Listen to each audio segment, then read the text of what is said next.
네, 우리 성도 여러분, 안녕하십니까? 안녕하세요. 밑에서는 지금 잔치가 벌어지고 있습니다. 우리 집사님들이 요리를 열심히 주고 있는데 아마 제가 가는 게 축복이 되는 것 같습니다. 자, 오늘 말씀 제목은 마지막에 이제 7년 대풍년과 7년 대흉년이라는 제목으로 제가 말씀을 드릴까 합니다. 네, 바로가 이상한 꿈을 꾸었습니다. 나일 강변에 이렇게 바로가 섰는데 7 암소가 하수에서 올라와서 갈밭에서 뜯고 먹고 있었는데 그 뒤에 흉악하고 파리한 다른 7 암소가 하수에서 올라와 바짝 마른 암소가 살찐 소 7마리를 잡아먹는 그런 이상한 꿈을 꿨습니다. 그리고 또 다른 꿈을 꾸었는데 이삭이 튼실한 그 7 이삭이 나오는데 그 뒤에 나왔던 세리하고 바짝 마른 7 이삭이 살찐 이삭을 삼켜버리는 이상하고 불길한 꿈을 꾸었습니다. 여러분, 이 바로왕이 이걸 보면서 바로왕은 이게 예사로운 꿈이 아니다는 것을 깨달았습니다. 사람은요, 똑똑한 사람은 자기 주변에 일어나는 일들을 그냥 이렇게 허사로 듣지 않습니다.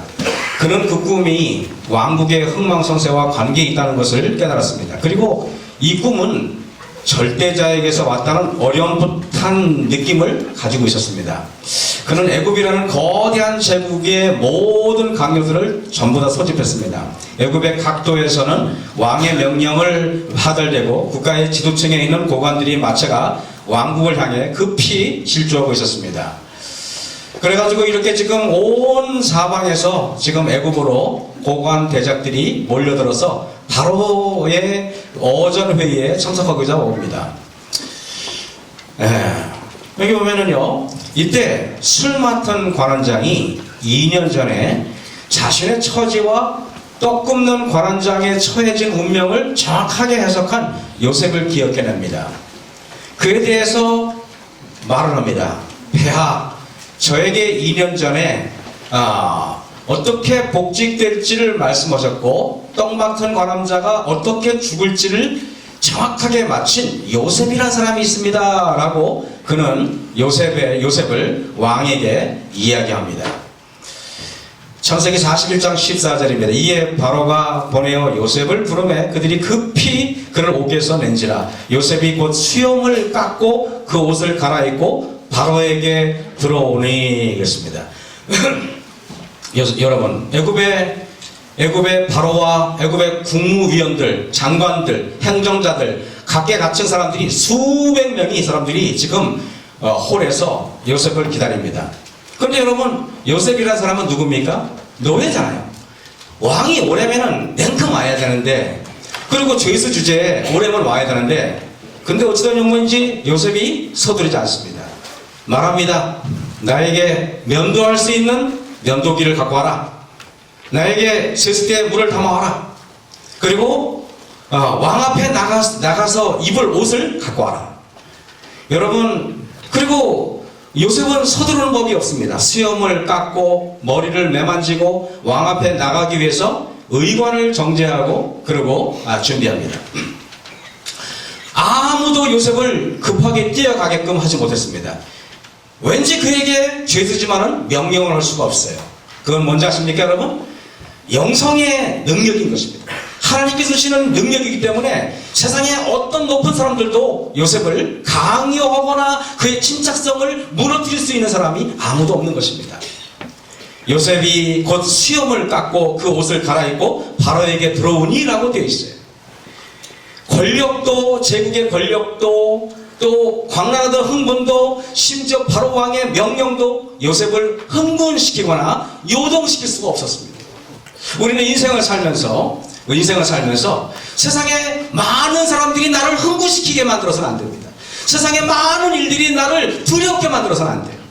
하나님을 믿는 사람들은 어떤 상황에서도 침착함을 유지할 수 있어야 되는 것입니다. 바로는 침착성을 잃지 않고 자신보다 더 여유가 있고 침착한 30살밖에 안 된 요셉에게 놀라움을 금치 못했습니다. 여러분, 요셉이 정중하게 서 있는데 바로 왕은 요셉이 들어올 때부터 그의 태도나 그의 표정이나 그의 용모를 보고 이는 범상치 않은 사람인 것을 깨달았습니다. 바로가 요셉에게 이르되 내가 한 꿈을 꾸었으나 그것을 해석하는 자가 없더니 들은즉 너는 꿈을 들으면 능히 푼다더라.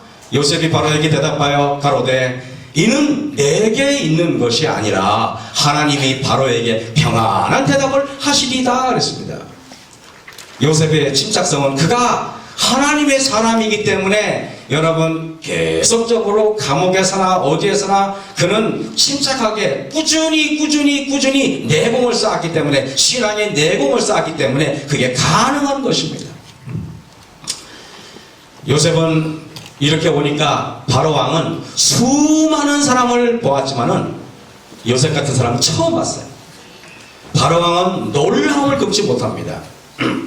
요셉의 침착하고도 겸손한 얼굴을 보고 그는 술 맡은 관원장이 말했던 그 사람보다 훨씬 더 위대한 사람이 자신 앞에 있음을 깨닫습니다. 그래서 바로가 이렇게 말합니다. 바로가 그 신하들에게 이르되 이와 같이 하나님이 신이 감동한 사람을 우리가 어찌 얻을 수 있으리요 하고 요셉에게 이르되 하나님이 모든 것을 내게 보이셨으니 너와 같이 명철하고 지혜 있는 자가 없도다 그랬습니다. 여러분 바로 왕은 요셉에게 몇 마디 대화를 한 것도 없어요. 한마디의 말도 하지 않습니다. 그가 서 있는 모습만 보고도 그가 대단한 사람인 걸 알았어요. 옛날에 여러분 빌라도 앞에 예수님께서 이렇게 사람들로부터 이렇게 채찍에 맞고 그리고 사람들로 질질 끌려가지고 예수님 빌라도 앞에 섰을 때 빌라도는 예수님과 한마디의 대답도 안 하고 예수님이 어마어마한 분이라는 걸 깨달았습니다. 어쩌면 성도 여러분 우리는 사람들에게 대단하게 어떤 복음을 설명해야 되는지 알고 있지만은 그러나 여러분 사람들 아십니까? 특별히 여자분들은요 딱 그 모습을 한 번 보기만 하면은 0.5초 0.3초 만에 여러분이 어떤 사람인지 대번에 알 수 있다고요. 여자들은 대단한 능력을 가지고 있어요. 선 보러 딱 가고 미팅에 딱 나가잖아요. 딱 봅니다. 딱 보면은 얼굴만 척 보면은 이 사람이 어떤 남자인지 능글능글한 인간인지 아니면 속이 검은 인간인지 대번 알 수가 있어. 그런데 여러분 바로는 그보다 더 깊숙이 알고 있는 것입니다.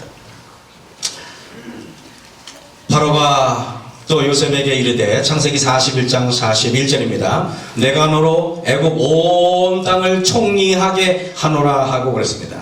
바로 왕은 절대 바보가 아닙니다. 꿈 한 번 해석해줬다고 해서 애굽 사람도 아닌 그것도 노예로 끌려온 자에게 나라를 통째로 넘기겠다고 하는 바보가 어디 있습니까? 요셉의 침착하고도 겸손한 얼굴을 보고 그가 술 맡은 관원장이 말했던 사람보다 훨씬 위대한 사람이고 그가 국무총리 모든 나라의 실권을 통째로 넘겨줘도 아무 문제가 없을 사람인 줄 알았고 그에게 권력을 통째로 넘겨줘도 그는 절대 왕위에 반란을 하거나 반역을 하거나 덤벼들지 않을 사람이라는 걸 대번 알았던 것입니다. 사람도 마찬가지예요. 목회를 오래 하다 보니까 사람하고 몇 마디 해보면 그분이 어떤 분인지 대략은 알 수 있을 것 같아요.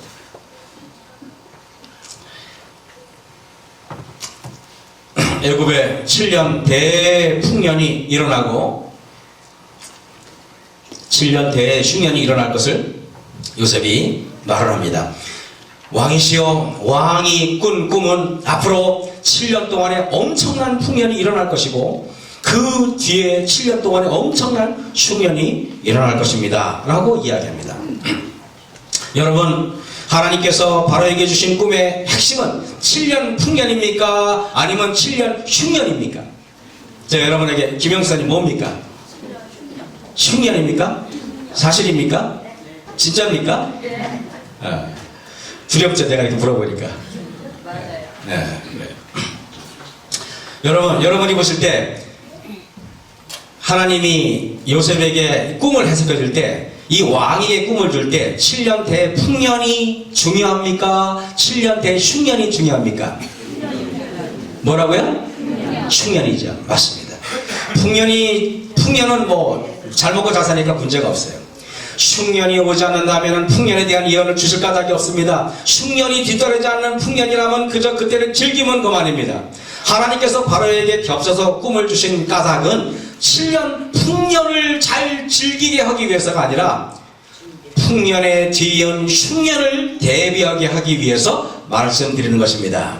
저는 어쩌면 여기 단상에 올라가서 여러분에게 7년 대풍년을 홍보하고자 이곳에 온 그 사람이 아니라 앞으로 일어날 7년 대흉년에 대해서 여러분을 준비시키고자 이 단상에서 여러분에게 말씀을 드리는 것입니다. 그래서 여러분, 그러므로 7년 풍년은 마냥 기뻐하고 마냥 즐길 시간이 아닙니다. 정신을 바짝 차리고 7년 흉년을 준비할 때입니다. 7년 풍년의 때를 어떻게 보내느냐에 따라서 흉년을 준비하는 사람이고, 하나님께서는 하나님의 백성이 그렇게 살기를 원하시는 것입니다. 여러분, 지금 여러분들에게 건강의 풍년이 계속된다고 해도 언젠가는 건강에 흉년과 기근이 들 것을 염려해서 운동하셔야 되는 것입니다.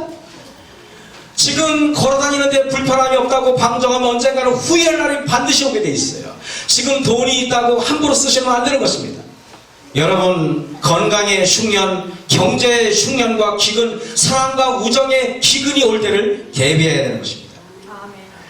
전도서 7장 14절에 형통한 날에는 기뻐하고 곤고한 날에는 생각하라. 하나님이 이 두 가지를 병행하게 하사 사람으로 그 장래일 능히 헤아려 알지 못하게 하셨느니라 그랬습니다. 하나님은 우리의 인생에 형통한 날과 곤고한 날을 주셔서 하나님을 의지하고 하나님을 붙들고 살아가게 하십니다. 이 중요한 교훈을 잊어버리면 풍년의 때에 흥청망청 살다가 흉년의 때에 굶어 죽게 됩니다. 그러므로 하나님의 백성은 미래를 준비하는 현재를 살아가야 합니다. 미래를 현재 끌어다 놓고 사는 것입니다. 7년 후에 찾아올 풍년을 마치 내년에 올 것처럼 생각하고 준비해야 하는 것입니다. 여러분, 자연인이라는 프로 아시죠? 대한민국 40대가 제일 좋아하는 프로가 자연인이래요. 저도 이 자연인 프로밖에 거의 안 봅니다. 박세미 쌤 이 프로 좋아하십니까? 네, 장로님이 좋아할 것 같죠, 그죠? 우리 강장로님 이루고 싶죠, 그죠? 우리 강장로님의 꿈은 한적한 곳에 가서 이렇게 유유자적 사시는 게 꿈인데 치과에서 되면 안 돼요. 저는 산이나 무인도에 들어와 보는 자연인들을 보면은 하나같이 사연이 있어요. 이곳에 들어오신 분들은 사연이 있어요. 자연인들은 대부분이 다 남자들인데 한 여자분이 딱 나오는 것입니다. 오, 산속에 여자가 혼자 살아? 오, 이런 있을 수가 있나? 알고 봤더니 그 여자분은 남편과 헤어지고 아들 둘을 키우고 있었어요. 아들 둘이를 정말 내 목숨처럼 얼마나 사랑하면서 키우는지 모르는데 어느 날 20살이 넘은 두 아들이 오토바이를 타고 가다가 한날에 둘 다 죽어버린 거예요. 여러분, 어머니에게 두 아들이란 자기 목숨보다 더 귀한 존재 아닙니까? 두 아들을 다 잃어버렸으니 어머니가 세상에 죽을 결심 몇 번 했어요. 내가 아들도 없는데 내가 살아서 뭐해. 그리고 몇 번이고 내가 자살을 시도했지만 몇 번이고 실패했어요. 그래서 그분이 산속에 들어가가지고 사는데, 자연인은 이렇게 모두가 다 사연이 없는 사람이 없는 것입니다. 어떤 분은 경제적으로 여러분 잘 나가다가 망해서 오신 분도 있고, 어떤 분은 병이 들어서 오신 분도 있고, 여러 분들의 이 모양이 거기 있다는 것을 깨달았어요. 이렇듯 대부분의 사람들의 인생이 풍년이 있었던 것입니다. 하지만 그들에게 인생의 기근과 흉년이 다가왔는데 그것은 갑자기라고 말하지만은 자세히 들어보면 여러 경로로 하나님께 그에게 사인을 주고 계셨다는 사실을 깨닫게 되는 것입니다. 지혜로운 사람은 어떤 사람입니까? 지혜로운 사람은 지금 일이 계속 잘 되면 불안해하는 사람이 진짜 지혜로운 사람. 뭔가 불길해서 조심하고 또 조심합니다. 왜냐하면 인생은 오르막길이 있으면 내리막길이 있기 때문이라는 사실을 깨닫게 됩니다. 일이 너무 수술 잘 풀리면 긴장하셔야 합니다. 사람들이 너무 나를 좋아하면 긴장하셔야 돼요. 사람들이 너무 나한테 박수갈채를 보내면 긴장하셔야 된다는 것입니다. 여러분 중에 인생의 풍년을 지나고 있는 분이 있습니까? 흉년이 뒤따라오고 있다는 것을 기억해야 합니다. 그 흉년을 멀리 있는 것을 생각하지 말고 내 코 앞으로 끌어다가 살 수 있는 인생이 되어야 하는 것입니다. 미래를 준비했던 슬기로운 처녀와 준비하지 못한 미련한 처녀가 있죠. 두 부류 다 신랑이 언제 올지 몰랐습니다. 미련한 처녀도 몰랐고 슬기로운 처녀도 몰랐습니다. 하지만 신랑을 맡기 위해 그들은 현재를 투자했던 사람이 바로 슬기로운 처녀가 되는 것입니다. 현금을 가지고 있는 대신에 미래에 필요한 기름을 사는 것입니다. 저는요, 여기 보면은 이 앞으로 다니엘 12장 1절에 그때 내 민족을 호위하는 대군 미가엘이 일어날 것이요 또 환난이 있으리니 이는 개국이라도 그때까지 없던 환난일 것이며 그랬습니다. 앞으로 성경에서는 우리에게 환난이 닥치겠다고 성경 말씀 곳곳에 우리에게 경고하고 계십니다. 그리고 여러분, 교회 증언 9권에 이렇게 말합니다. 우리는 환난의 때에 바로 경계선에 서 있다. 거기에 상상 떨 수 없는 난국들이 우리 앞에 놓여 있다고 얘기합니다. 우리는 마치 오늘처럼 내일도 내일처럼 모레도 계속 평화가 지속될 것처럼 여기지만은, 그러나 여러분, 언젠가는 환난이 닥쳐오겠다고 하나님께서 분명히 우리에게 말씀하시는데 그 환난은 한 번도 겪어보지 못한 환난일 것이다 라고 성경은 우리에게 말씀하십니다. 여러분, 성경의 예언들을 주목하시기 바랍니다. 성경의 말씀을 경홀히 여기시지 않는 저와 여러분 되시길 간절히 바랍니다. 아멘. 그래서 여러분 보면은 계시록에 보면은 6장의 12절에 내가 보니 여섯째 인을 떼실 때 큰 지진이 나며 해가 총각같이 검어지고 온 달이 피같이 되겠다 말씀하셨습니다. 하늘의 별들이 무화과 나무가 대풍에 흔들려서 과실이 떨어지는 것 같이 땅에 떨어지며 하늘은 종이축이 말리는 것 같이 떠나가겠다고 이렇게 얘기합니다. 제가 얘기했죠. 헐리우드에서 나온 영화는, 여러분, 헐리우드 영화는 모두 다 사단이 거의 조정해서 만듭니다. 사단은 미래가 어떻게 될 줄 알아요. 그래서 여러분, 성경에서, 여러분, 영화에서 나오는 일들은 사단이 거의 그 일을 알고 있어요.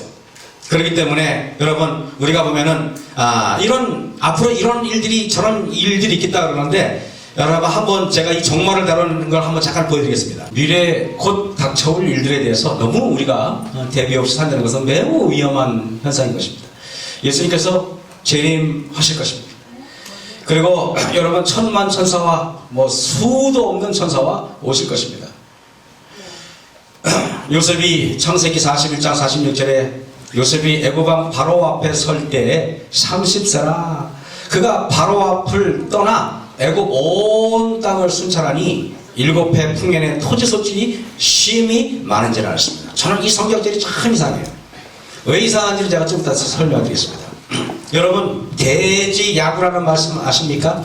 대지야구, 노자가 한 말인데 큰 대자에다가 지혜지자에다가 같을 약자하고 어리석을 웁니다. 이게 도대체 무엇일까요? 대지야구라는 뜻이 무엇일까요? 대지야구란 큰 지혜는 어리석은 것처럼 보인다 그랬습니다. 큰 지혜는 뭐라고요? 어리석은 것처럼 보인다. 그게 대지야구라는 말입니다. 조금 지혜로운 사람은요, 자기의 지혜를 나타내기 위해서 최대한의 노력을 기울입니다.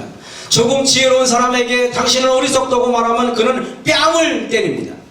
조금 겸손한 자에게 교만하다고 말하면 그는 화를 냅니다. 무시당하고 멸시당하는 것이 아프고 속상하면 아직 영적인 준비가 덜 됐고 환난을 준비되지 못한 사람인 것입니다. 그런데 많이 지혜로운 사람은 안달복달하지 않고 누가 무시하고. 네, 우리 성도 여러분 안녕하십니까? 안녕하세요.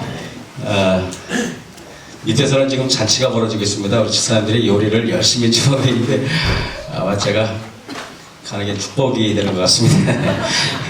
자, 오늘 말씀 제목은 마지막에 이제 7년 대풍년과 7년 대흉년이라는 제목으로 제가 말씀을 드릴까 합니다. 네, 바로가 이상한 꿈을 꾸었습니다. 나일 강변에 이렇게 바로가 섰는데 7 암소가 하수에서 올라와서 갈밭에서 뜯고 먹고 있었는데 그 뒤에 흉악하고 파리한 다른 7 암소가 하수에서 올라와 바짝 마른 암소가 살찐 소 7마리를 잡아먹는 그런 이상한 꿈을 꿨습니다. 그리고 또 다른 꿈을 꾸었는데 이삭이 튼실한 그 7 이삭이 나오는데 그 뒤에 나왔던 세리하고 바짝 마른 7 이삭이 살찐 이삭을 삼켜버리는 이상하고 불길한 꿈을 꾸었습니다. 여러분, 이 바로왕이 이걸 보면서 바로왕은 이게 예사로운 꿈이 아니다는 것을 깨달았습니다. 사람은요, 똑똑한 사람은 자기 주변에 일어나는 일들을 그냥 이렇게 이렇게 허사로 듣지 않습니다. 그는 그 꿈이 왕국의 흥망성쇠와 관계에 있다는 것을 깨달았습니다. 그리고 이 꿈은 절대자에게서 왔다는 어렴풋한 느낌을 가지고 있었습니다. 그는 애굽이라는 거대한 제국의 모든 시하고 누가 인정해주지 않아도 결코 서운해하거나 하지 않습니다. 지혜로운 사람은 지혜를 뽐내지도 않습니다. 정말 지혜로운 사람, 크게 지혜로운 사람은 어리석은 사람처럼 보이고 대지하고 있는 경우인 것입니다. 그러나 어리석은 사람처럼 보일 뿐이지 결코 어리석지 않습니다. 정말 어리석은 사람들이 결코 어리석지 않은 사람을 어리석은 사람이라고 오해하는 것뿐입니다. 여러분, 성경에서 다니엘이나 모세나 하나님의 위대한 정도를 보면은 세상 사람들이 볼 때는 참 어리석은 사람이에요. 노아는 여러 120년 동안 계속 방주를 만드는데 사람들이 손가락질합니다. 저 사람은 쓸데없는 짓을 하고 있어 어리석은 사람이야 라고 말합니다. 그러나 여러분, 이분들은 어리석은 것처럼 보이지만 어리석은 것이 아니듯이 여러분 교회에서 그냥 화요일이고 안식일이고 금요일이고 주에 당선하고 교회에서 열심히 봉사하고 자기가 열심히 일을 해도 누가 알아주지 않아도 아무런 문제 없이 묵묵히 일어나는 사람, 어리석은 것처럼 보여도 어리석은 것이 아닌 것입니다. 누가 멸시해도 멸시를 다 참고 누가 무시해도 무시를 다 참고 자기는 속도 없는 것처럼 보이고 벨도 없는 것처럼 보이는 사람이 어리석은 것이 아닌 것이에요. 그 사람이 진짜 지혜로운 사람이에요. 처한제에 나오는 한신이라는 대장군이 있어요.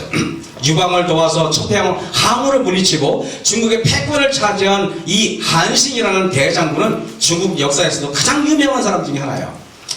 그는 별 볼 일 없는 가문에서 태어났습니다. 큰 뜻을 품고 기다리고 있었던 자였습니다. 그가 밥을 얻어먹기 위해서 남의 집에서 수모를 당합니다. 밥 먹다가 아내 여자한테 뺨을 맞기도 합니다.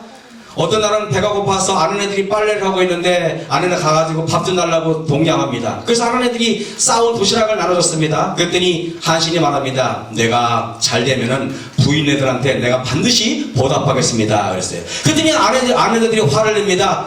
아이고, 네 꼬라지나 너나 잘 살았어요. 그러더라고요. 한 번은 시정 잡배 중 하나가 지나가는데 한신이 지나가는데 뭡니까? 시정 잡배들이 한신을 불러서 합니다. 너 일로 와! 했습니다. 너 죽을래? 내 가랭이 밑으로 지나갈래? 그랬더니 한신이 그 등치 큰 한신이 여러분 그 사람 사내 밑으로 가랭이를 엉금엉금 기어서 가랭이를 걸어갑니다. 여러분, 그러나 여러분 아시죠? 나중에 우리가 이 한신이 어떤 사람이 되는 거야?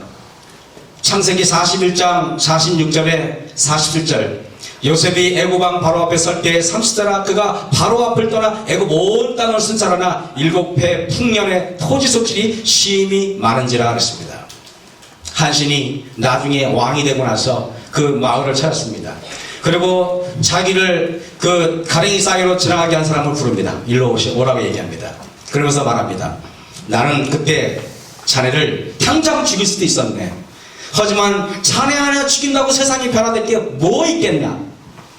여러분 명심하세요. 사람들의 큰 뜻을 품은 사람들은요, 남의 밑에서 길 수 있어야 돼.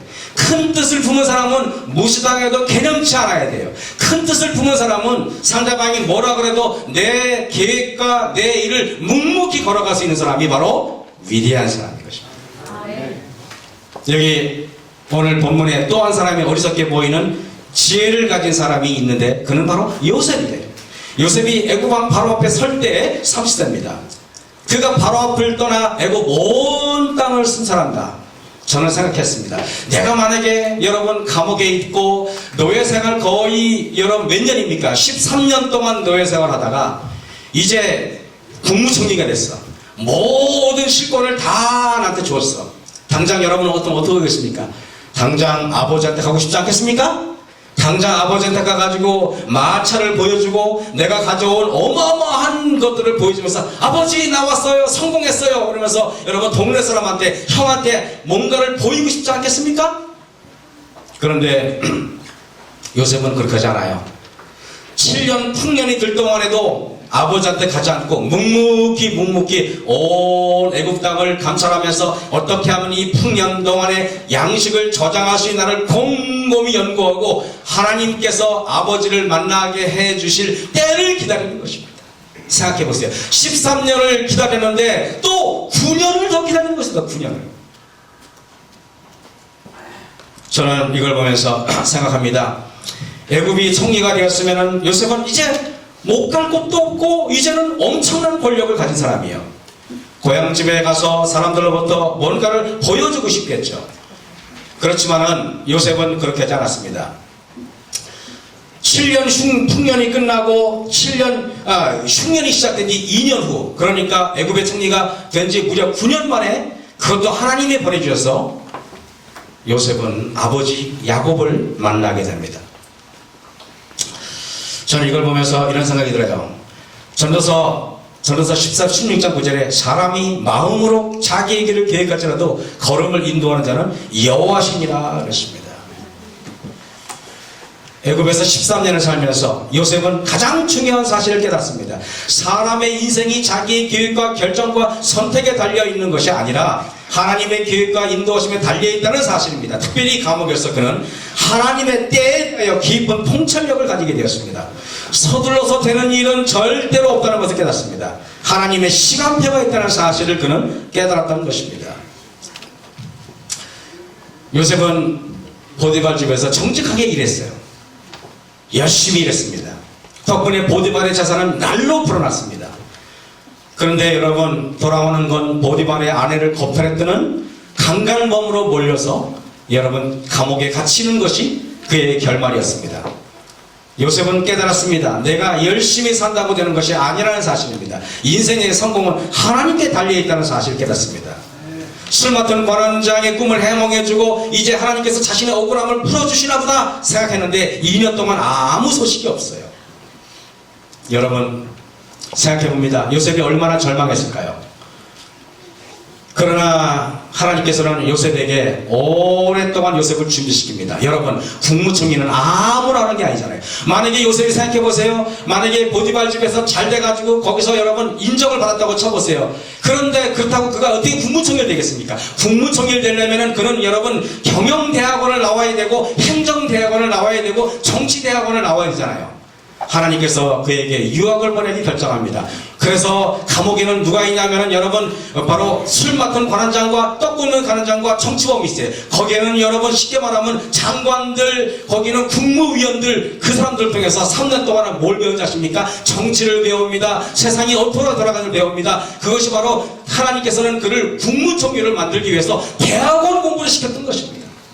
여러분 명심하세요. 때로는 우리가 핍박을 당하고 멸시를 당하고 어려움을 당하고 할 때 하나님께서는 여러분을 훈련시키기 위해서 여러분을 그렇게 훈련시키는 과정인 사실을 깨닫길 간절히 바랍니다.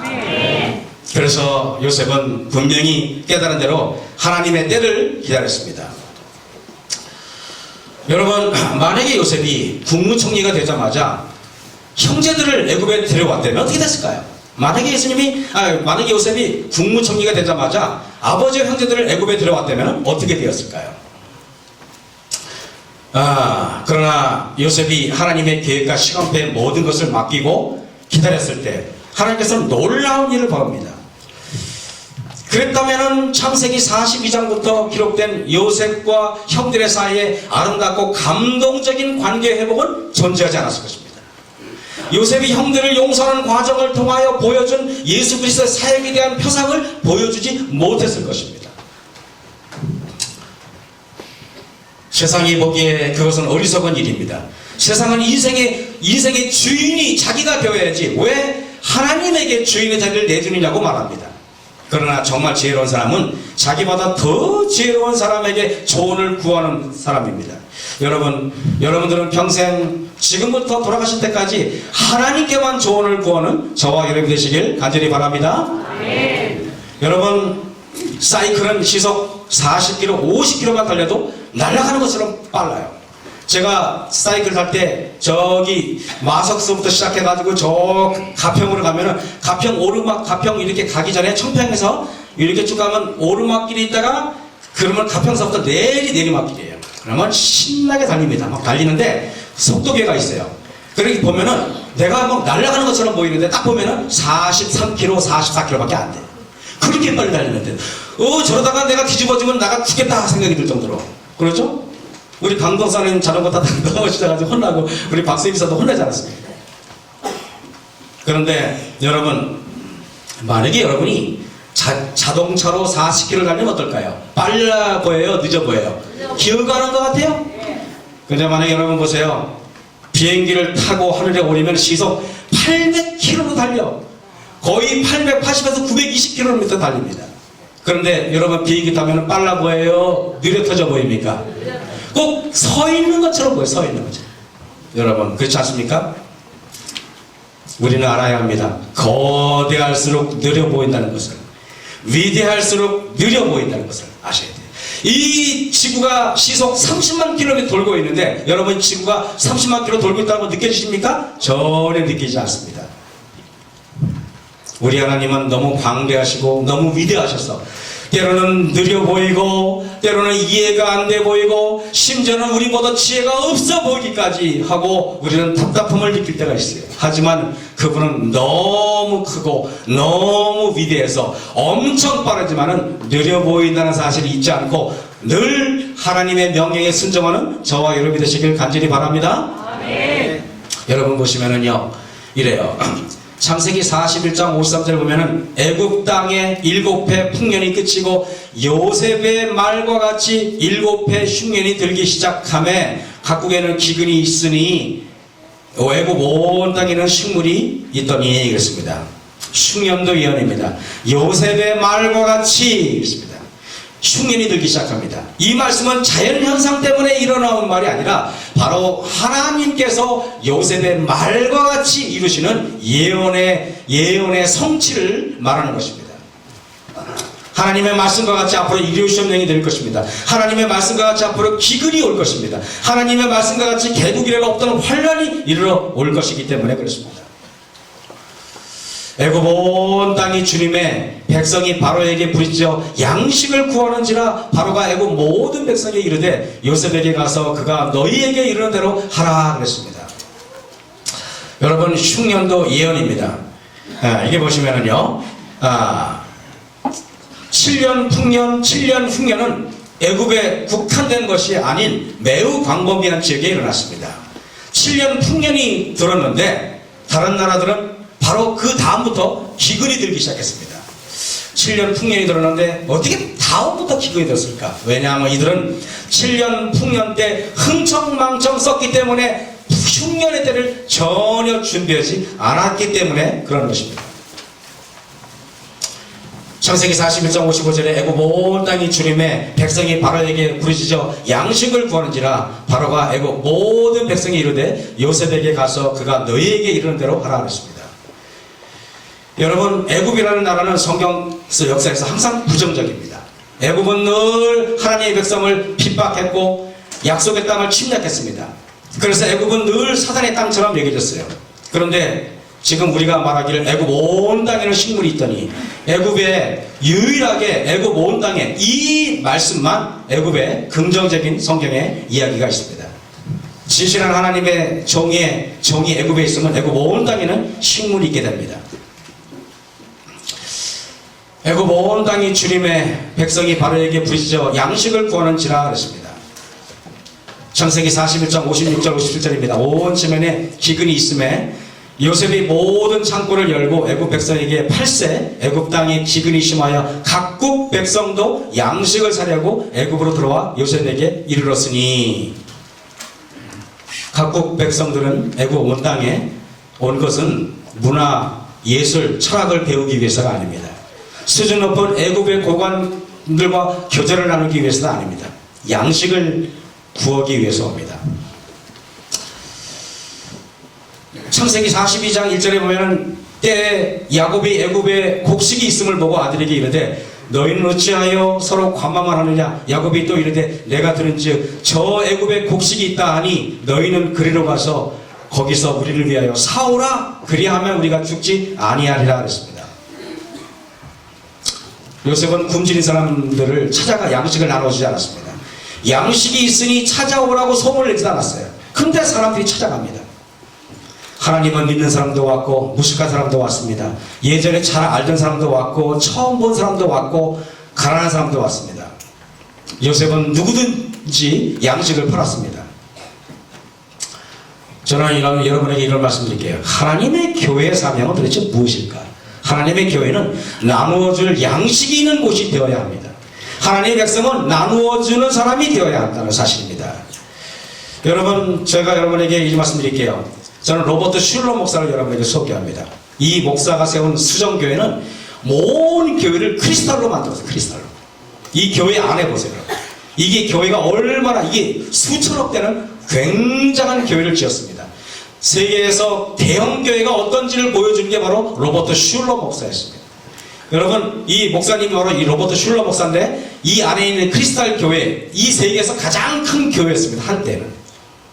그리고 현대 교회 성장의 모델을 보여주었다고 평가를 받는 로버트 슐러 목사는 세계에서 가장 유명한 목사였습니다. 근데 여러분, 그가 한국의 대형 교회들로부터 교회 성장을 강의해달라고 초청을 받았어요. 그때 그가 이런 말 했습니다. 여러분 목사님들, 사람들 끌어모으고 싶죠? 교회 성장시키고 싶죠? 그러면 앞으로 죄에 대하여 많이 설교하지 마십시오. 오히려 은혜에 대하여 설교하십시오. 심판보다는 하나님의 용서에 대하여 많이 설교하십시오. 부정적인 것보다는 긍정적인 것을 설교하는 교회가 성장합니다. 사랑을 강조하십시오. 심판에 대해서 경고하지 마시고 책망하지 마세요. 사람들 기분 나쁘게 하지 마세요. 라고 그는 가르쳤습니다. 여러분, 로버트 슐러 목사는 그렇게 했는데 결국 이 교회 어떻게 된지 아십니까? 이 교회가 결국에는 빚더미에 올라앉아가지고 천주교회가 매각돼가지고 이 교회를 남들에게 넘겨주는 비참한 상황이 됐습니다. 저는 현재 많은 목사들이 사람들을 끌어들이기 위해서 기복신앙을 강조합니다. 믿기만 하면 구원이 저절로 이루어진다고 설교합니다. 은혜만 강조하고 회개니 심판이니 하는 말씀은 다 빼버리고 대충 얽어버립니다. 그러나 이것은 기독교 신앙과 정면으로 배치됩니다. 왜? 죄가 없는데 어떻게 용서가 있을 수 있습니까? 형벌이 없는데 어떻게 은혜가 존재할 수가 있겠습니까? 반복음적이고 비성경적인 주장을 통해 교회가 성장한다면 그 교회는 그리스도를 드러내는 대신에 사람을 드러내는 사람 중심의 교회가 될 것입니다. 저는 여러분, 우리 제17안식일 예수재림교회는 사람 중심의 교회가 아니라 하나님 중심 교회, 하나님 말씀 중심 되는 교회가 되기를 간절히 바랍니다. 아멘. 여러분, 현대교회가 너무 하나님 말씀에서 벗어났어요. 믿기만 하면 구원 받는다고 설교하고 성경과 예언시는 분명히 있는데 죄에 대해서 말하지 않습니다. 풍성병을 설교하지 않습니다. 유대 광야에서는 인적이 드문 것입니다. 그때 침례 요한이 이르러 유대 광야에서 전파하여 가로되 그랬습니다. 열어집니다. 이때 예루살렘과 온 유대와 요단강 사방에서 그에게 나와왔다고 이야기합니다. 왜 그럴까요? 여러분, 예루살렘에 그렇게 많은 목사가 있고 그렇게 많은 제사장이 있는데 양식을 나눠줄 사람이 없었기 때문에 그런 것입니다. 말라기 선지자 이후에 400년 동안 복음이 전하지 않았었는데, 여러분 400년 동안에 하나님의 말씀이 선포되지 않다가 침례 요한이 광야에서 하나님의 말씀을 제대로 외치니까 그 소문이 들고 사람들은 광야로 몰려드는 것입니다. 축구를 보기 위해서가 아니에요. 영화를 보기 위해서가 아닙니다. 무슨 쇼를 보기 위해서가 아니에요. 말씀을 듣기 위해서 그런 것입니다. 여러분, 어쩌면은 세상도 우리 교회에게 이렇게 원할 것입니다. 제발 우리에게 말씀을 주세요. 제발 우리에게 생명의 양식을 주세요. 라고 세상 사람들은 우리에게 외칠지도 모르는 것입니다. 제가 1999년 4월달에 서석교회에서 처음 목회를 시작할 때 저는 월요일과 수요일 목요일에는 어지간하면 방문을 했지만 화요일하고 금요일은 절대 제가 방문을 하지 않았습니다. 아무리 바빠도 교인들에게 말합니다. 절대 전화도 하지 마세요. 왜냐하면 하루 종일 성경을 연구해야 되고 설교 준비를 해야 하기 때문에 그랬던 것입니다. 그렇게 벌써 20년의 세월이 지났지만은, 그리고 오늘 설교를 마지막으로 제가 이 목사의 직함을 가지고 하지만, 그러나 지금도 설교는 여전히 어렵고 힘든 일이에요. 말씀 준비는 여전히 힘듭니다.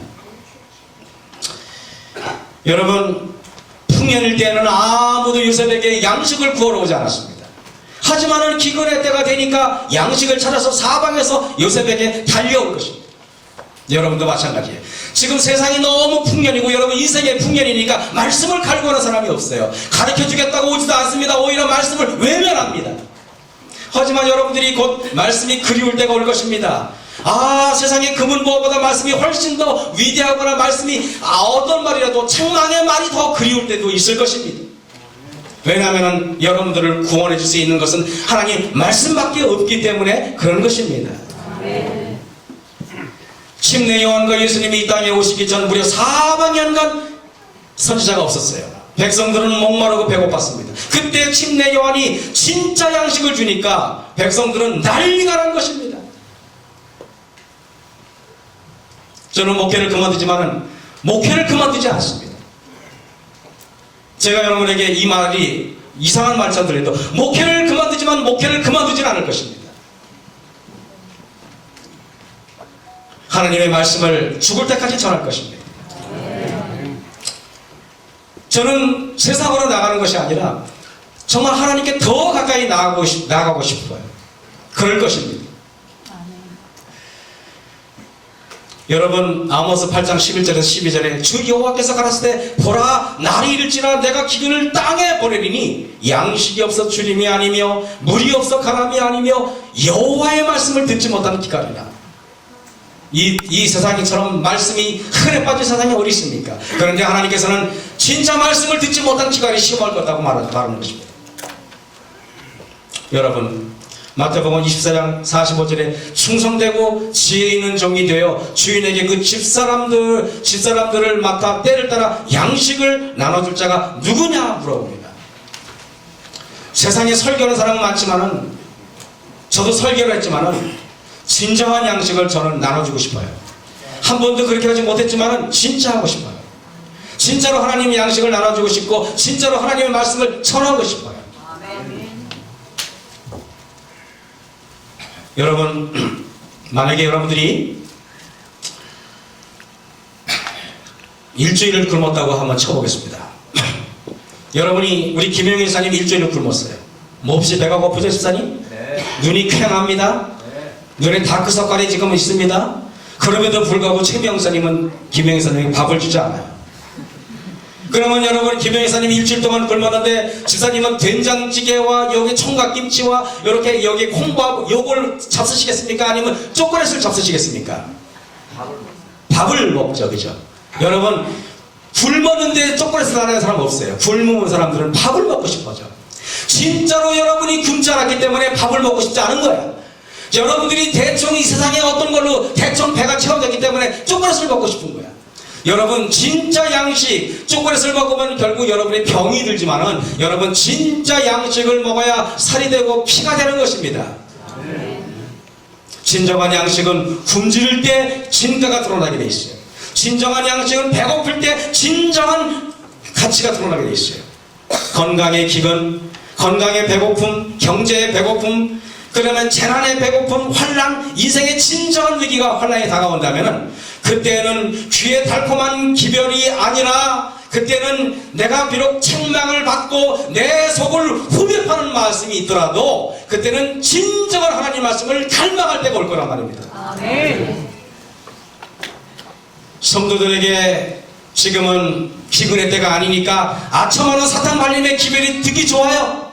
그게 내 마음속에 바다처럼 내 마음을 얼마나 잘 들어갈지 몰라. 그러나 여러분 내가 인생을 살아보니까 아처 많은 말을 하면 성도들이 더 방자해져서 목회하기가 훨씬 힘들었어. 그런데요 하나님 말씀을 오히려 더 강하게 전파하니까 훨씬 더 목회하기 편해요. 제가 목회를 그만두지만 저처럼 하나님한테 저처럼 정말 편하게 목회한 사람도 없을까. 저는 여러분들에게 인생의 진정한 기근이 다가올 때 여러분들은 세상에 잡다한 인터넷에 가십거리 기사를 찾는 것이 아니라 세상에 잡다한 쓰레기 같은 그런 정보들에 내가 관심을 기울이는 사람이 아니라 내가 인생의 기근이 닥치면은 하나님의 말씀, 이 성경 말씀이 얼마나 달콤하고 가치 있게 여겨지는지 그때 여러분은 깨닫게 될 것입니다. 아멘. 여러분, 대쟁투 594쪽에 성경의 진리로 그 마음을 견고히 한 자들 밖에는 최후의 대쟁투를 견딜 자가 없다 했습니다. 성경의 진리를 그 마음에 견고히 한 자들밖에 없는 최후의 대쟁투를 견딜 자가 없다고 했습니다. 오직 성경을 열심히 연구하고 진리에 대한 사랑이 가득 가진 자들만이 온 세계를 미혹시키는 속임에서 벗어날 수 있다고 얘기합니다. 여러분, 그러나 우리 지금까지 인도하신 우리 하나님께 정말 감사합니다. 그리고 우리 저와 가족들을 위해서 열심으로 사랑해 주신 우리 성도 여러분 진심으로 감사를 드립니다. 제가 인생을 살면서 오늘 또 마석교회에서 여러 성도님들이 또 우리 또 청량회에서 또 우리 이렇게 여러 오셨지만은 정말 여러분께 진심으로 감사를 드립니다. 제가 오늘 아침 아까도 성경 공부 얘기했지만 아침에 일어나서 오늘이 목사 공식적인 목사로서 마지막이지만 가만히 생각해 보니까 20년 동안 하나님께서 저를 인도하신 게 너무 감사하더라고요. 저 같은 나쁜 사람을, 저같이 정말 형편없는 사람을 하나님께서 지금까지 인도하시고 사랑을 받게 하셨구나. 너무나 감사해요. 이 은혜 평생 잊지 않고 하나님의 사역을 더 열심히 하는 제가 되겠습니다. 여러분 감사합니다. 하나님 모쪼록 모든 말씀 우리 예수님 이름으로 우리 감사 이렇게 예배를 마치겠습니다. 이제 제가 기도하겠습니다. 아버지 하나님, 우리 주님께서 20여 년 동안 저를 사역의 길로 인도하시고 또 앞으로 다른 방법으로 주의 사역을 받들 수 있도록 또 이 부족한 수호자를 인도하여 주셨기를 간절히 기도합나이다. 그리고 또 오늘 또 이 부족한 수호자의 마지막 고별 설교를 위해서 또 오신 또 우리 마석교회, 청량회교회 또 여러 성도님들을 하나님께 축복하시고 또 함께 해주셔서 정말 우리가 이 발걸음이 영원히 하늘까지 지속될 수 있도록 우리를 인도하여 주셨기만을 예수님 이름으로 감사하며 기도하옵나이다. 아멘. 벌어집니다. 이때 예루살렘과 온 유대와 요단강 사방에서 그에게 나와왔다고 이야기합니다. 왜 그럴까요? 여러분, 예루살렘에 그렇게 많은 목사가 있고 그렇게 많은 제사장이 있는데 양식을 나눠줄 사람이 없었기 때문에 그런 것입니다. 말라기 선지자 이후에 400년 동안 복음이 전하지 않았었는데 여러분, 400년 동안에 하나님의 말씀이 선포되지 않다가 침례 요한이 광야에서 하나님의 말씀을 제대로 외치니까 그 소문이 들고 사람들은 광야로 몰려드는 것입니다. 축구를 보기 위해서가 아니에요. 영화를 보기 위해서가 아닙니다. 무슨 쇼를 보기 위해서가 아니에요. 말씀을 듣기 위해서 그런 것입니다. 여러분, 어쩌면은 세상도 우리 교회에게 이렇게 원할 것입니다. 제발 우리에게 말씀을 주세요. 제발 우리에게 생명의 양식을 주세요 라고 세상 사람들은 우리에게 외칠지도 모르는 것입니다. 제가 1999년 4월 달에 서석교회에서 처음 목회를 시작할 때 저는 월요일과 수요일 목요일에는 어지간하면 방문을 했지만 화요일하고 금요일은 절대 제가 방문하지 않았습니다. 아무리 바빠도 교인들에게 말합니다. 절대 전화도 하지 마세요. 왜냐하면 하루 종일 성경을 연구해야 되고 설교 준비를 해야 하기 때문에 그랬던 것입니다. 그렇게 벌써 20년의 세월이 지났지만은 그리고 오늘 설교를 마지막으로 제가 이 목사의 직함을 가지고 하지만 그러나 지금도 설교는 여전히 어렵고 힘든 일이에요. 말씀 준비는 여전히 힘듭니다. 여러분, 풍년일 때에는 아무도 요셉에게 양식을 구하러 오지 않았습니다. 하지만은 기근의 때가 되니까 양식을 찾아서 사방에서 요셉에게 달려올 것입니다. 여러분도 마찬가지예요. 지금 세상이 너무 풍년이고 여러분 인생의 풍년이니까 말씀을 갈구하는 사람이 없어요. 가르쳐주겠다고 오지도 않습니다. 오히려 말씀을 외면합니다. 하지만 여러분들이 곧 말씀이 그리울 때가 올 것입니다.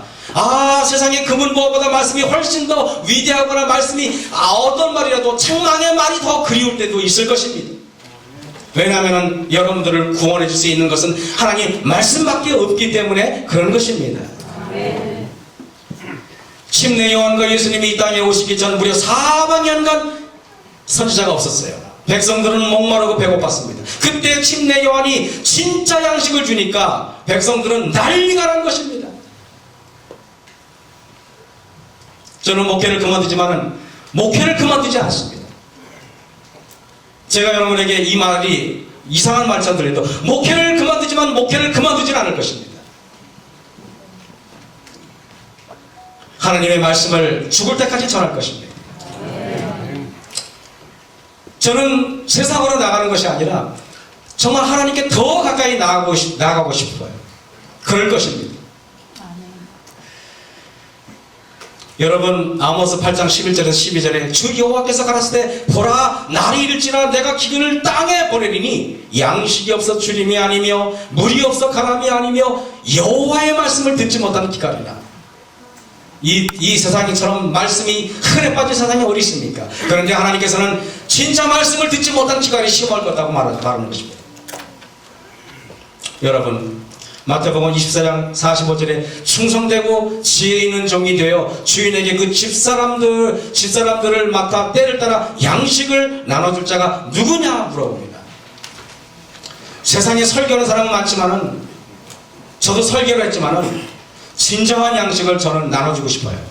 한 번도 그렇게 하지 못했지만은 진짜 하고 싶어요. 진짜로 하나님의 양식을 나눠주고 싶고 진짜로 하나님의 말씀을 전하고 싶어요. 여러분, 만약에 여러분들이 일주일을 굶었다고 한번 쳐보겠습니다. 여러분이 우리 김영희 집사님 일주일을 굶었어요. 몹시 배가 고프죠, 집사님? 네. 눈이 퀭합니다. 네. 눈에 다크서클이 지금 있습니다. 그럼에도 불구하고 김영희 집사님이 밥을 주지 않아요. 그러면 여러분, 김영희 집사님이 일주일 동안 굶었는데 집사님은 된장찌개와 여기 총각김치와 이렇게 여기 콩밥 요걸 잡수시겠습니까? 아니면 초콜릿을 잡수시겠습니까? 밥을 먹죠, 그죠? 여러분, 굶었는데 초콜릿을 안 하는 사람 없어요. 굶은 사람들은 밥을 먹고 싶어져. 진짜로 여러분이 굶지 않았기 때문에 밥을 먹고 싶지 않은 거야. 여러분들이 대충 이 세상에 어떤 걸로 대충 배가 채워졌기 때문에 초콜릿을 먹고 싶은 거야. 여러분, 진짜 양식, 초콜릿을 먹으면 결국 여러분의 병이 들지만은 여러분 진짜 양식을 먹어야 살이 되고 피가 되는 것입니다. 진정한 양식은 굶주릴 때 진가가 드러나게 돼 있어요. 진정한 양식은 배고플 때 진정한 가치가 드러나게 돼 있어요. 건강의 기근, 건강의 배고픔, 경제의 배고픔, 그러면 재난의 배고픔, 환난, 인생의 진정한 위기가 환난이 다가온다면은 그때는 귀의 달콤한 기별이 아니라 그때는 내가 비록 책망을 받고 내 속을 후벼파는 말씀이 있더라도 그때는 진정한 하나님 말씀을 갈망할 때가 올 거란 말입니다. 아멘. 성도들에게 지금은 기근의 때가 아니니까 아첨하는 사탄 말림의 기별이 듣기 좋아요. 그게 내 마음속에 바다처럼 내 마음을 얼마나 잘 들어가는지 몰라. 그러나 여러분, 내가 인생을 살아보니까 아처 많은 말을 하면 성도들이 더 방자해져서 목회하기가 훨씬 힘들었어. 그런데요, 하나님 말씀을 오히려 더 강하게 전파하니까 훨씬 더 목회하기 편해요. 제가 목회를 그만두지만 저처럼 하나님한테 저처럼 정말 편하게 목회한 사람도 없을 거야. 저는 여러분들에게 인생의 진정한 기근이 다가올 때 여러분들은 세상에 잡다한 인터넷에 가십거리 기사를 찾는 것이 아니라 세상에 잡다한 쓰레기 같은 그런 정보들에 내가 관심을 기울이는 사람이 아니라 내가 인생의 기근이 닥치면은 하나님의 말씀, 이 성경 말씀이 얼마나 달콤하고 가치 있게 여겨지는지 그때 여러분은 깨닫게 될 것입니다. 아멘. 여러분, 대쟁투 594쪽에 성경의 진리로 그 마음을 견고히 한 자들 밖에는 최후의 대쟁투를 견딜 자가 없다 그랬습니다. 성경의 진리를 그 마음에 견고히 한 자들 밖에 없는 최후의 대쟁투를 견딜 자가 없다 그랬습니다. 오직 성경을 열심히 연구하고 진리에 대한 사랑이 가득 가진 자들만이 온 세계를 미혹시키는 속임에서 벗어날 수 있다고 얘기합니다. 여러분, 저는 우리 지금까지 인도하신 우리 하나님께 정말 감사합니다. 그리고 우리 저와 가족들을 위해서 열심으로 사랑해 주신 우리 성도 여러분 진심으로 감사를 드립니다. 제가 인생을 살면서 오늘 또 마석교회에서 여러 성도님들이 또 우리 또 청양에게서 또 이렇게 여러 오셨지만은 정말 여러분께 진심으로 감사를 드립니다. 제가 오늘 아침 아까도 성경 공부 얘기했지만 아침에 일어나서 오늘이 목사 공식적인 목사로서 마지막이지만 가만히 생각해 보니까 20년 동안 하나님께서 저를 인도하신 게 너무 감사하더라고요. 저 같은 나쁜 사람을, 저같이 정말 형편없는 사람을 하나님께서 지금까지 인도하시고 사랑을 받게 하셨구나. 너무나 감사해요. 이 은혜 평생 잊지 않고 하나님의 사역을 더 열심히 하는 제가 되겠습니다. 여러분 감사합니다. 하나님 모든 말씀 우리 예수님 이름으로 우리 감사 이렇게 예배를 마치겠습니다. 이제 제가 기도하겠습니다. 아버지 하나님, 우리 주님께서 20여 년 동안 저를 사역의 길로 인도하시고 또 앞으로 다른 방법으로 주의 사역을 받들 수 있도록 또 이 부족한 수호자를 인도하여 주셨기를 간절히 기도합니다. 그리고 또 오늘 또 이 부족한 수호자의 마지막 고백 설교를 위해서 또 오신 또 우리 마석교회, 청양교회 또 여러 성도님들을 하나님께 축복하시고 또 함께 해주셔서 정말 우리가 이 발걸음이 영원히 하늘까지 지속될 수 있도록 우리를 인도하여 주셨기만을 예수님 이름으로 감사하며 기도했사옵나이다. 아멘. 떨어집니다. 이때 예루살렘과 온 유대와 요단강 사방에서 그에게 나와왔다고 이야기합니다. 왜 그럴까요? 여러분, 예루살렘에 그렇게 많은 목사가 있고 그렇게 많은 제사장이 있는데 양식을 나눠줄 사람이 없었기 때문에 그런 것입니다. 말라기 선지자 이후에 400년 동안 복음이 전하지 않았었는데 여러분, 400년 동안에 하나님의 말씀이 선포되지 않다가 침례의 요한이 광야에서 하나님의 말씀을 제대로 외치니까 그 소문이 들고 사람들은 광야로 몰려드는 것입니다. 축구를 보기 위해서가 아니에요. 영화를 보기 위해서가 아닙니다. 무슨 쇼를 보기 위해서가 아니에요. 말씀을 듣기 위해서 그런 것입니다. 여러분, 어쩌면은 세상도 우리 교회에게 이렇게 원할 것입니다. 제발 우리에게 말씀을 주세요. 제발 우리에게 생명의 양식을 주세요 라고 세상 사람들은 우리에게 외칠지도 모르는 것입니다. 제가 1999년 4월달에 서석교회에서 처음 목회를 시작할 때 저는 월요일과 수요일 목요일에는 어지간하면 방문을 했지만 화요일하고 금요일은 절대 제가 방문을 하지 않았습니다. 아무리 바빠도 교인들에게 말합니다. 절대 전화도 하지 마세요. 왜냐하면 하루 종일 성경을 연구해야 되고 설교 준비를 해야 하기 때문에 그랬던 것입니다. 그렇게 벌써 20년의 세월이 지났지만은 그리고 오늘 설교를 마지막으로 제가 이 목사의 직함을 가지고 하지만 그러나 지금도 설교는 여전히 어렵고 힘든 일이에요. 말씀 준비는 여전히 힘듭니다. 여러분, 풍년일 때는 아무도 요셉에게 양식을 구하러 오지 않았습니다. 하지만은 기근의 때가 되니까 양식을 찾아서 사방에서 요셉에게 달려올 것입니다. 여러분도 마찬가지예요. 지금 세상이 너무 풍년이고 여러분 인생의 풍년이니까 말씀을 갈구하는 사람이 없어요. 가르쳐주겠다고 오지도 않습니다. 오히려 말씀을 외면합니다.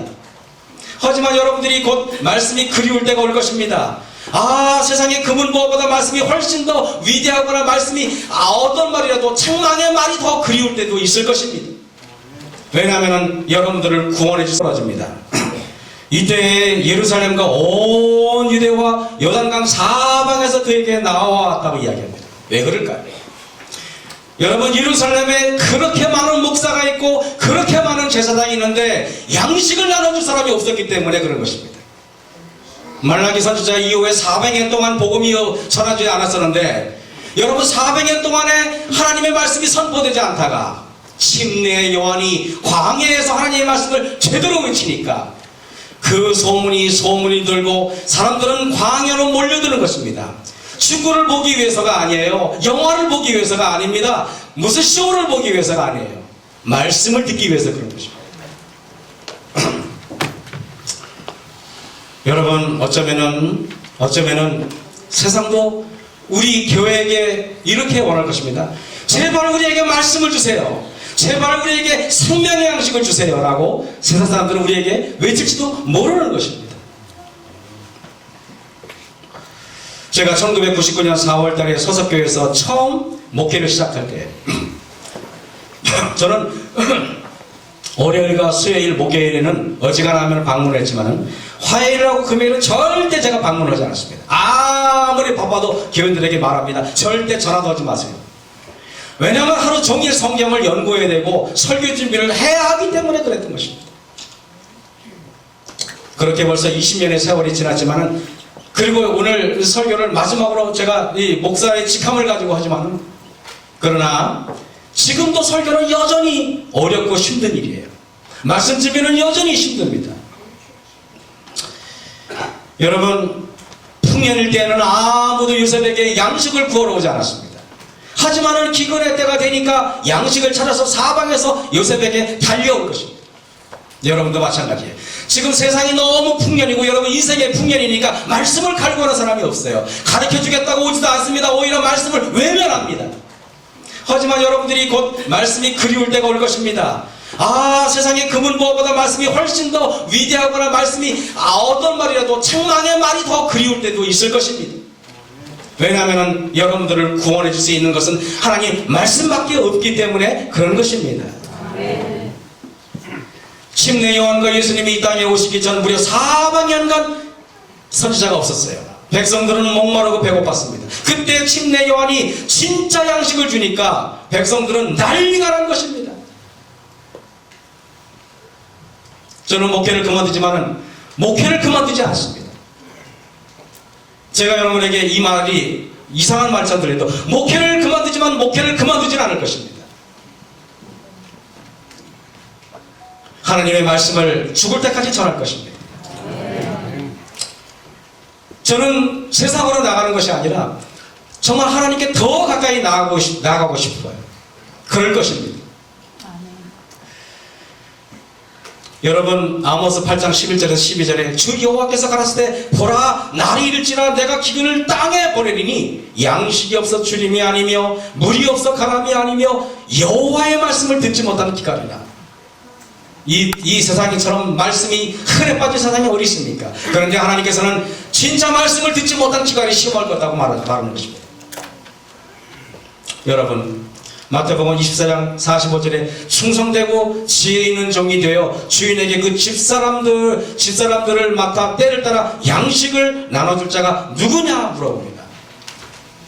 세상에 설교하는 사람은 많지만은, 저도 설교를 했지만은 진정한 양식을 저는 나눠주고 싶어요. 한 번도 그렇게 하지 못했지만은 진짜 하고 싶어요. 진짜로 하나님의 양식을 나눠주고 싶고 진짜로 하나님의 말씀을 전하고 싶어요. 여러분, 만약에 여러분들이 일주일을 굶었다고 한번 쳐보겠습니다. 여러분이 우리 김영희 집사님 일주일을 굶었어요. 몹시 배가 고프죠, 집사님? 네. 눈이 퀭합니다. 네. 눈에 다크서클이 지금 있습니다. 그럼에도 불구하고 김영희 집사님이 밥을 주지 않아요. 그러면 여러분, 김영희 집사님 일주일 동안 굶었는데 집사님은 된장찌개와 여기 총각김치와 이렇게 여기 콩밥 요걸 잡수시겠습니까? 아니면 초콜릿을 잡수시겠습니까? 밥을 먹죠, 그죠? 여러분, 굶었는데 초콜릿을 안 하는 사람 없어요. 굶은 사람들은 밥을 먹고 싶어져. 진짜로 여러분이 굶지 않았기 때문에 밥을 먹고 싶지 않은 거야. 여러분들이 대충 이 세상에 어떤 걸로 대충 배가 채워졌기 때문에 초콜릿을 먹고 싶은 거야. 여러분, 진짜 양식, 초콜릿을 먹으면 결국 여러분의 병이 들지만은 여러분 진짜 양식을 먹어야 살이 되고 피가 되는 것입니다. 진정한 양식은 굶주릴 때 진가가 드러나게 돼 있어요. 진정한 양식은 배고플 때 진정한 가치가 드러나게 돼 있어요. 건강의 기근, 건강의 배고픔, 경제의 배고픔, 그러면 재난의 배고픔, 환난, 인생의 진정한 위기가 환난이 다가온다면은 그때는 귀에 달콤한 기별이 아니라 그때는 내가 비록 책망을 받고 내 속을 후벼파는 말씀이 있더라도 그때는 진정한 하나님 말씀을 갈망할 때가 올 거란 말입니다. 아멘. 성도들에게 지금은 기근의 때가 아니니까 아첨하는 사탕 발림의 기별이 듣기 좋아요. 그게 내 마음속에 바다처럼 내 마음을 얼마나 잘 들어가는지 몰라. 그러나 여러분, 내가 인생을 살아보니까 아첨하는 말을 하면 성도들이 더 방자해져서 목회하기가 훨씬 힘들었어. 그런데요, 하나님 말씀을 오히려 더 강하게 전파하니까 훨씬 더 목회하기 편해요. 제가 목회를 그만두지만 저처럼 하나님한테 저처럼 정말 편하게 목회한 사람도 없을까? 저는 여러분들에게 인생의 진정한 기근이 다가올 때 여러분들은 세상에 잡다한 인터넷에 가십거리 기사를 찾는 것이 아니라 세상에 잡다한 쓰레기 같은 그런 정보들에 내가 관심을 기울이는 사람이 아니라 내가 인생의 기근이 닥치면은 하나님의 말씀, 이 성경 말씀이 얼마나 달콤하고 가치 있게 여겨지는지 그때 여러분은 깨닫게 될 것입니다. 아멘. 여러분, 대쟁투 594쪽에 성경의 진리로 그 마음을 견고히 한 자들 밖에는 최후의 대쟁투를 견딜 자가 없다 그랬습니다. 성경의 진리를 그 마음에 견고히 한 자들밖에 없는 최후의 대쟁투를 견딜 자가 없다 그랬습니다. 오직 성경을 열심히 연구하고 진리에 대한 사랑이 가득 가진 자들만이 온 세계를 미혹시키는 속임에서 벗어날 수 있다고 얘기합니다. 여러분, 그러나 우리 지금까지 인도하신 우리 하나님께 정말 감사합니다. 그리고 우리 저와 가족들을 위해서 열심으로 사랑해 주신 우리 성도 여러분 진심으로 감사를 드립니다. 제가 인생을 살면서 오늘 또 마석교회에서 여러 성도님들이 또 우리 또 청량회에서 또 우리 이렇게 여러 오셨지만은 정말 여러분께 진심으로 감사를 드립니다. 제가 오늘 아침 아까도 성경 공부 얘기했지만 아침에 일어나서 오늘이 공식적인 목사로서 마지막이지만 가만히 생각해 보니까 20년 동안 하나님께서 저를 인도하신 게 너무 감사하더라고요. 저 같은 나쁜 사람을, 저같이 정말 형편없는 사람을 하나님께서 지금까지 인도하시고 사랑을 받게 하셨구나. 너무나 감사해요. 이 은혜 평생 잊지 않고 하나님의 사역을 더 열심히 하는 제가 되겠습니다. 여러분 감사합니다. 하나님 모쪼록 모든 말씀 우리 예수님 이름으로 우리 감사 이렇게 예배를 마치겠습니다. 이제 제가 기도하겠습니다. 아버지 하나님, 우리 주님께서 20여 년 동안 저를 사역의 길로 인도하시고 또 앞으로 다른 방법으로 주의 사역을 받들 수 있도록 또 이 부족한 수호자를 인도하여 주셨기를 간절히 기도합나이다. 그리고 또 오늘 또 이 부족한 수호자의 마지막 고별 설교를 위해서 또 오신 또 우리 마석교회, 청량회교회 또 여러 성도님들을 하나님께 축복하시고 또 함께 해주셔서 정말 우리가 이 발걸음이 영원히 하늘까지 지속될 수 있도록 우리를 인도하여 주셨기만을 예수님 이름으로 감사하며 기도했사옵나이다. 아멘.